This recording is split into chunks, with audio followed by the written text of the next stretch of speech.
Welcome back. Today's the Monday Shake-Up. We're going to learn about the pelvis position and how to appropriately stretch the hip flexors. Okay, so we're going to do a general warm-up, then we'll take a short break and talk about how the hip complex and hip flexors actually work, and then we'll work on kind of loosening those up and probably just round it out with some easy stuff at the end. Okay, so let's get my screen all fixed here, and let's just dig right in. Okay, get some easy bouncing through the legs. Our main target today is going to be the hip flexors here. So if you want to use some of the mindfulness, just try to pay attention what's going on in the hip region throughout today. But for now, we're just warming up, trying to get the muscles ready to be stretched a little.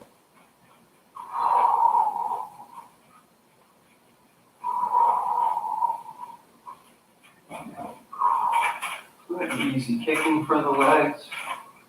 Again, rotating the chest, getting an easy reciprocal movement in the body.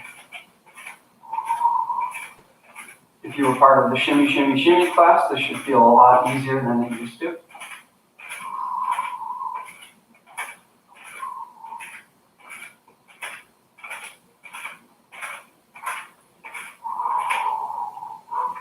A few flips each side.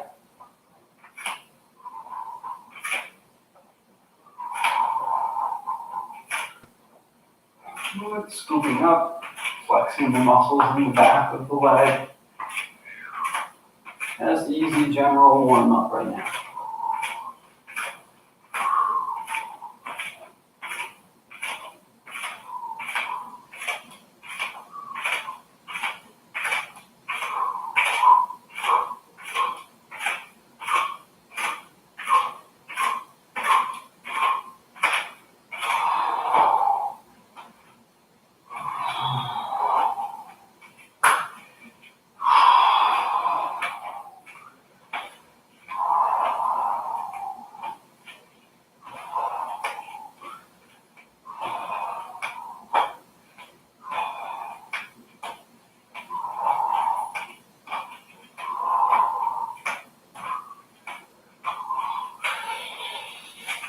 Good, some light hopping, getting the blood flowing.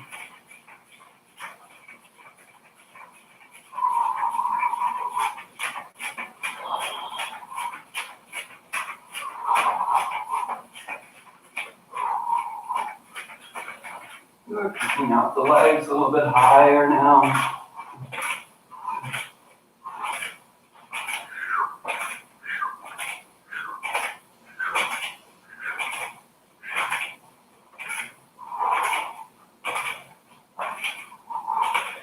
Shifting the spine, going down and up a few times. Stretching at the bottom.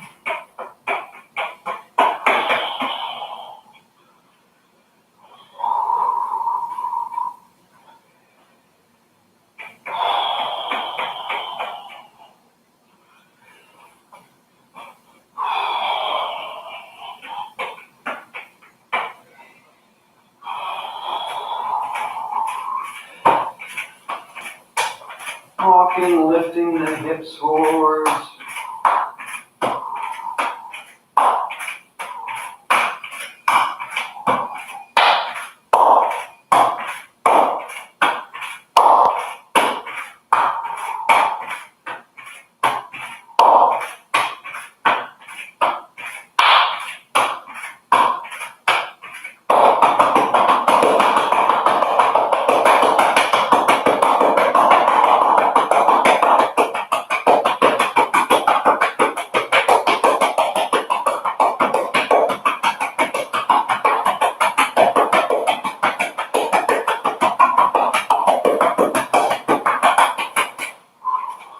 The legs up again. Moving easier now. This is good.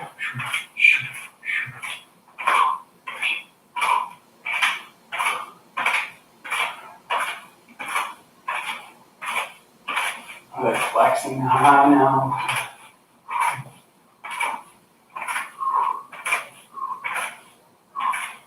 Wow, terrible shorts for this. Good. We're going to build up a little bit of contraction in the quadriceps. Okay, so we're taking some wide stance that feels good. And just get down low enough that you feel the thighs are working pretty hard. And we're just going to kind of bang on them a little bit. Okay, try to keep the feet as parallel as possible.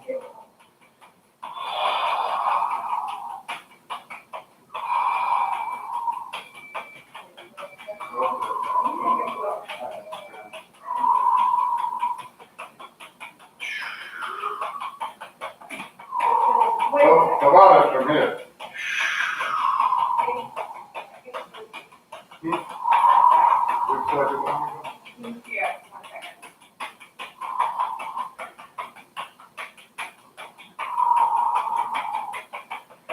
Good. A little bit hopping.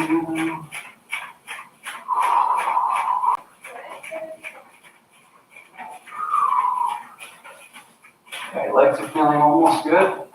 Just give a few clicks to the inner thighs.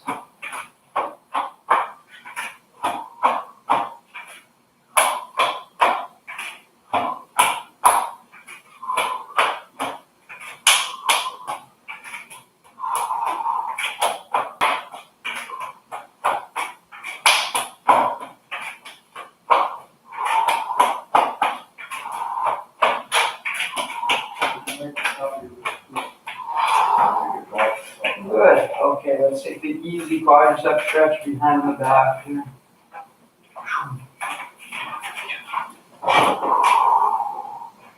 Going around quickly from side to side.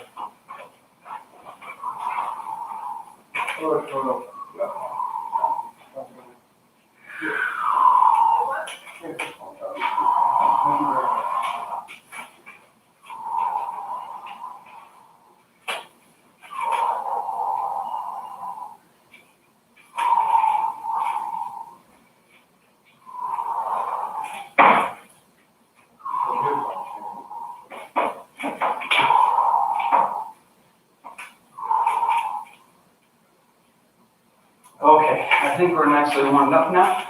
So we're going to move into the lunge position on the floor. Okay, so you may need a pillow for one of the knees.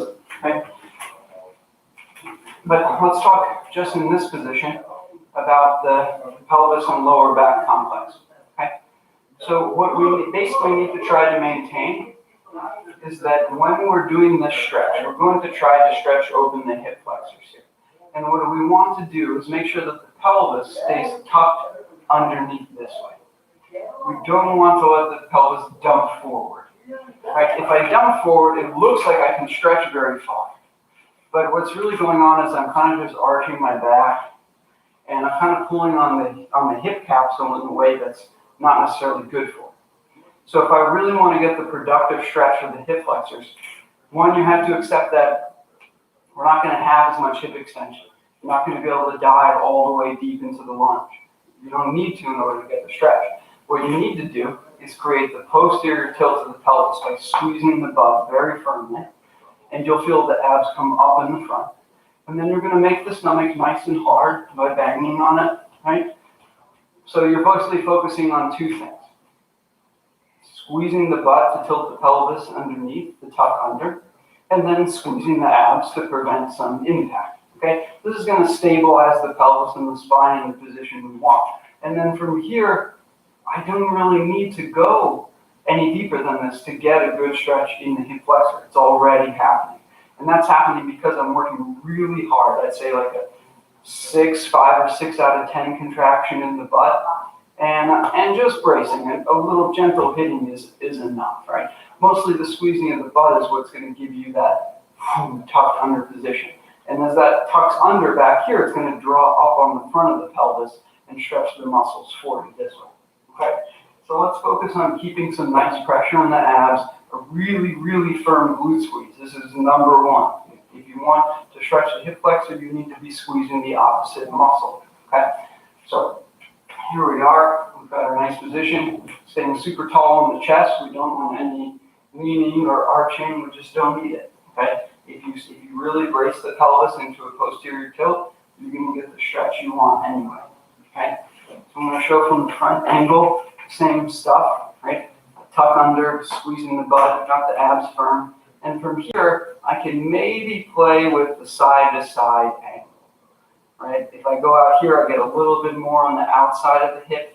But notice if I'm here and I let go of my butt squeeze, the belly dumps forward, I lose the sensation of stretch, and the lower back arches a little bit, right? Here it seems like, yeah, I could just dive right in, but it's really not going to help me get the release that I want. Again, so I'm going to work really hard, boom, squeezing the butt. You can see it turn on.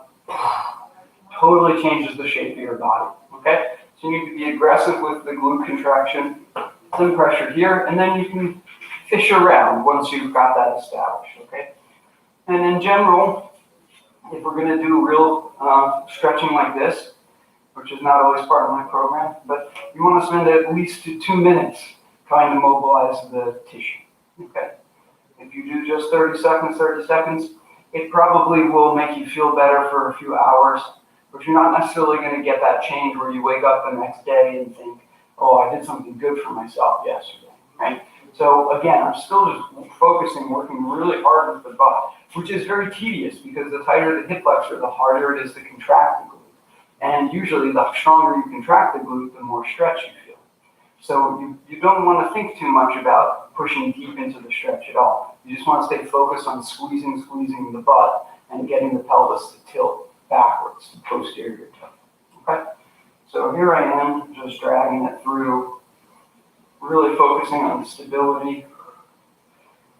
We can add now to occupy ourselves in this position. Since we have the core braced, ready for impact, we can talk about the braced abdominal breathing, which one of our viewers had a question about recently.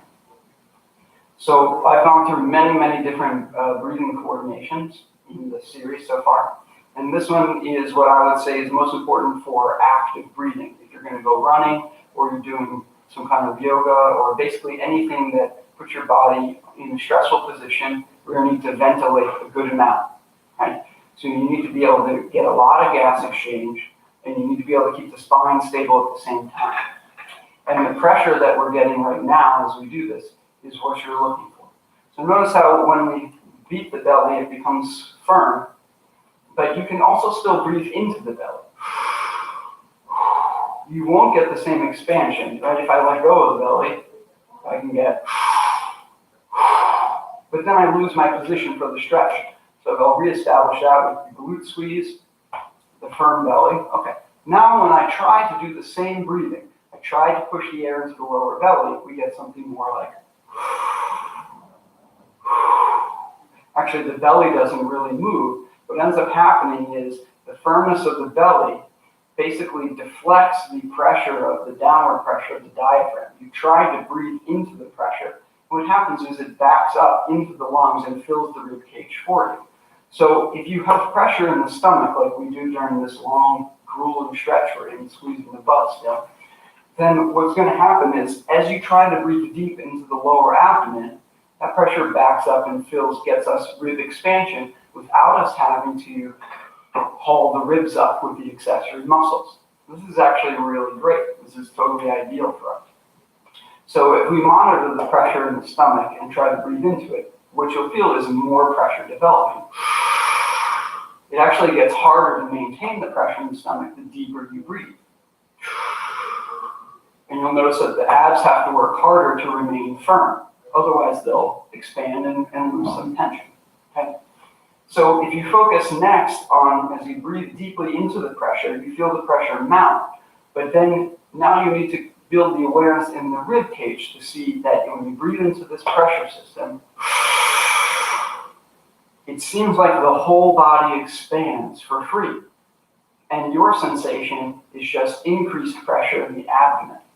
Okay? Let's give this guy a rest now. I'm getting pretty deep into it. So I'm just going to slowly release here. I let this leg go to the front and just shake it out a little bit. Okay, we'll repeat the same deep process on the right side. Okay? Just to even out. Just getting loose again here. Okay. Maybe do some movements that feel good, get the blood back into the knee, a little bit banging on the sides, some quick massage.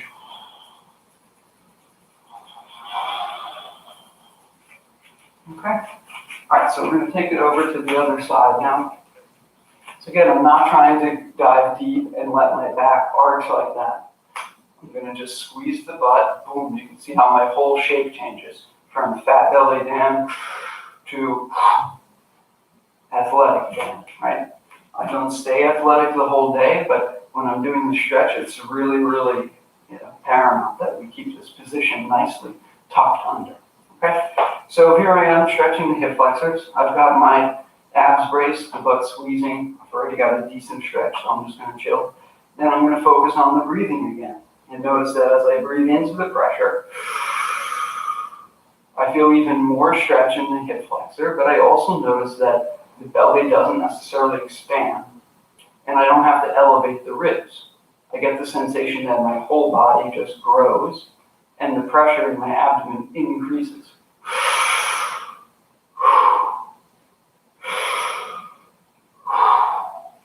Also notice that if you're still maintaining the pressure throughout this entire series, when you exhale, you experience a decrease in the pressure in the abdomen because the diaphragm no longer pushing down, lots of pressure, and as you exhale, this decreases the abdominal pressure. But we still need to maintain the pressure. So what ends up happening is every time you exhale in the braced ab breathing, you essentially need to reestablish the baseline pressure of the abdomen. That's basically just bracing like you're going to get hit. It's very, very simple. You don't have to overthink it at all. Which again, what you want to be focusing on right now is mostly the squeezing of the butt. That's what's going to give us the stretch. We can play around. And let's do 1 or 2 more minutes of this deeper breathing together here in this position, okay?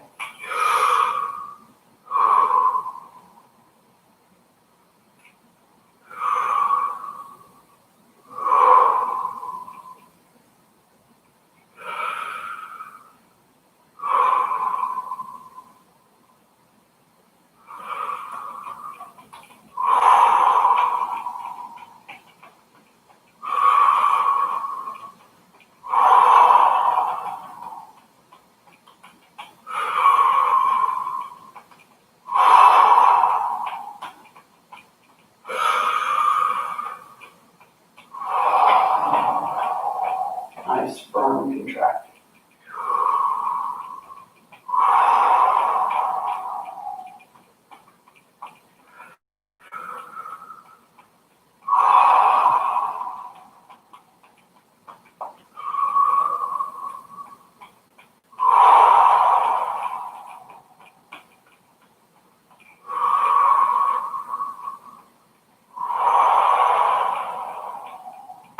Reestablishing the glute squeeze.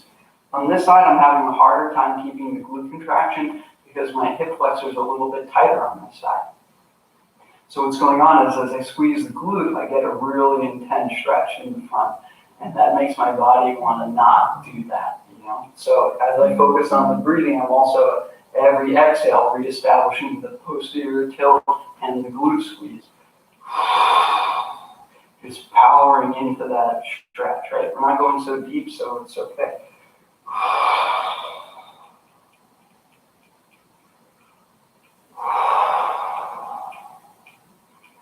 Good. I'm just going to slowly back out of that one. Let that leg go out and rest here. Let's get in. Okay, if we did a good job on the hip flexors, we're going to stand up in a second and see how our standing posture feels a little bit different. Perhaps even the whole leg down to the foot feels different. Okay?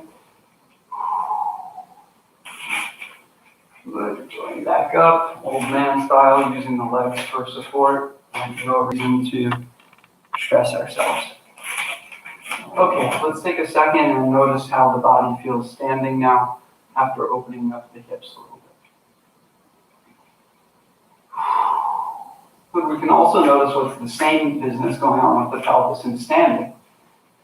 And this is really important for organ health, this concept of the pelvic tilt stuff. If If we let the pelvis dump forward and standing, boom, we kind of blow out the entire abdomen. Now this is different than the lower abdominal breathing that I do, but we want to try to feel the difference between the arched back and dumped forward pelvis in terms of organ placement, right? When we dump forward like this, the organs, you can see the gravity line is falling a little bit in front of where it should be, right? Literally my intestines are suspending in air. They don't have a good basement to them. And that ends up drawing inwards on the back of the spine, creating more of a slumped position. And then we end up sitting back to try to correct this. Okay? So when we dump the pelvis forward, the organ's just hanging on the spine. It's very, very uncomfortable for the back after time. So again, the correction is the same. You're going to squeeze the butts very firm and try to draw off the front of the pelvis. Now, I don't walk around all day super, super tough like this, right? But if I practice both extremes, then when I stand easily, it's much more balanced, right? If I never think about it, I just let this stick out, the knees are locked, the belly dumps forward. This is going to give me bad digestion problems, back pain, neck pain, you name it, it's going to happen, okay? So again, we just adjust the pelvis, boom. And now notice that even without making the abs firm, the organs have more of a bowl to sit in, right? The bowl is here to hold them rather than just spilling them forward and letting them pull on the spine. No. Put the organs back in the body, breathing out. Get the pelvis underneath and tucked under the organs so that the weight, the mass of pelvic girdle is what is helping to support the weight of the large and small intestine. Okay. Good. So now that we've got our tucked under position, to reestablish, kind of hammer that in, I'm going to use the horse stance, right? Because in the horse stance, the wide stance kind of sit, we want to keep as much of a tuck as we can at first, okay? Especially in the higher stance. So when I'm at this level of stance, right, I'm not going particularly deep, but you can see I'm also not in the stance like this. I don't have the back arch, and I'm not letting my organs displace. I'm getting this underneath the organs. And I feel immediately how the body changes, right? If you dump the organs, the belly forward and the organs fill, you also feel gripping in the hips here, and it's hard to feel support from the back of the body. When you tuck the pelvis underneath, boom, all of a sudden you can feel the glutes coming on, and this feels a lot less stressful on the front of the knees and thighs. So I'm just going to get used to breathing in this position. So we've got our pelvis tucked under in our nice little high horse stance, very comfortable, feet are parallel. And I'm just going to work on my upper body movement now. Okay? I spent some time on the rings this weekend, so my shoulders are supremely sore. So I'm just going to start to try to open up the upper body. Well, again, I'm just focusing on keeping the pelvis tucked and reinforcing that nice position that's going to continue to loosen the hip flexors.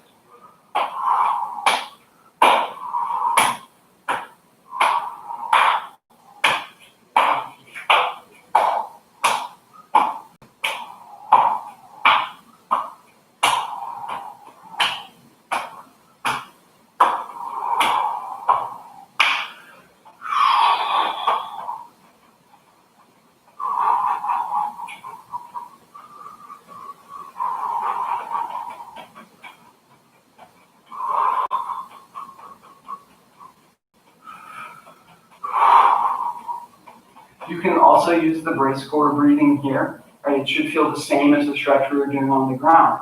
And if you've been contracting the butt firmly this whole session, you should be feeling you get pretty tired right now. Mine's definitely starting to burn, so I'm going to get some good training on the glute muscles from this today.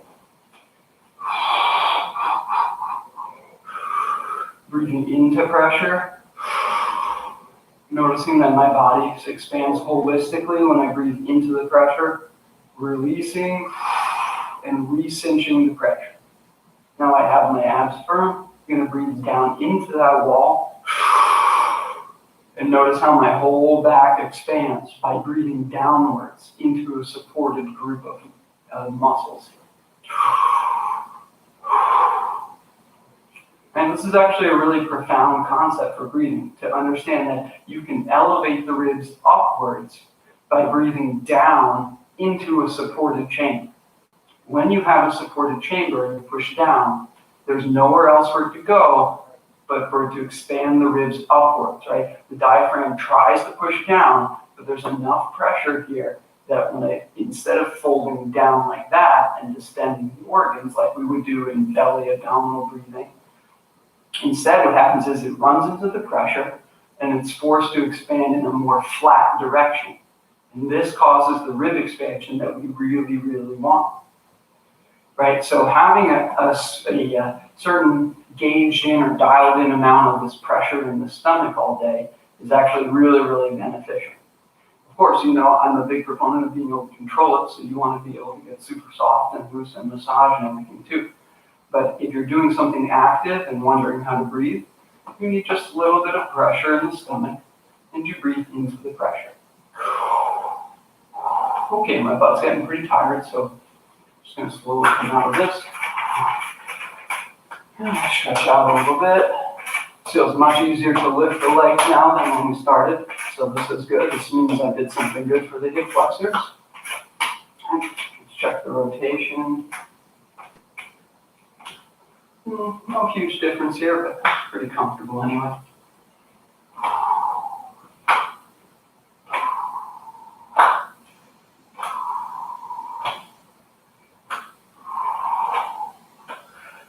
Some easy shimmies to round out. Okay, we're just going to cool down the body now.